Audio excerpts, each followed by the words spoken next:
Hello and good day to you. My name is Paul Aswald from the company Future Interiors, established 2001. I'm going to describe to you today the damp-proofing process which we've been using for the last 12 years on houses to successfully damp-proof the bottom of the house, in other words below the internal floor level or DPC level. DPC level is abbreviated for damp-proof course.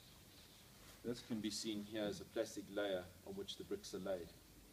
There's a scribe line running in line with the floor of the house, and this plastic layer is obviously on top of the bricks. It does not extend through the plaster. I'll come back to that just now. Damp proofing we've been doing for 12 years.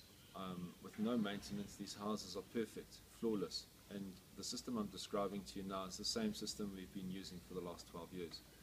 The first thing we do is we itemize and isolate the areas that need to be treated. For example, this area here is the existing house wall.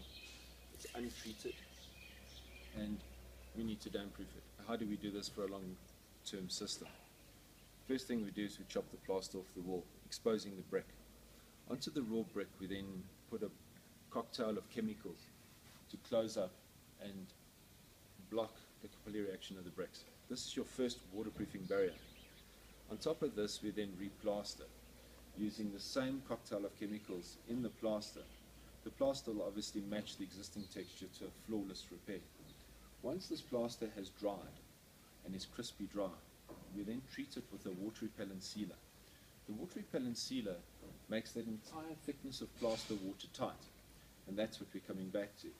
Because the plastic does not extend through the exterior of the plaster, you need the plaster to be watertight in its thickness. This has been treated, half is not treated and half is treated, just to show and describe to you the difference in the systems. This is normal water. If I take normal water and I put it on a plastered surface which has not been treated, that's the effect. Put it on a plastered surface which has been treated, and as you can see, absolutely bone dry, like water off a duck's back. Once this is dried off, we then put an undercoat. The undercoat is very dense and is used to raise the gloss level of the paint to hide the imperfections of the existing plaster versus the new plaster, and to marriage the two together to a flawless repair. If you don't use this stage and you look at the wall with light behind it, you will get patchy areas where the paint has been sucked into the plaster and where other areas which are smoother, which would look lighter and darker. And this is to give an even gloss surface so there's a flawless invisible repair.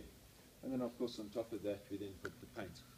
As you can see here, the paint we use is a 10-year guaranteed paint from the manufacturer. I've got houses out there that are 10 years old, and more important, they've never been serviced and they still look perfect. Please visit our website for more information on these referrals, and feel free to contact me at any time. Make it a great day. Bye-bye.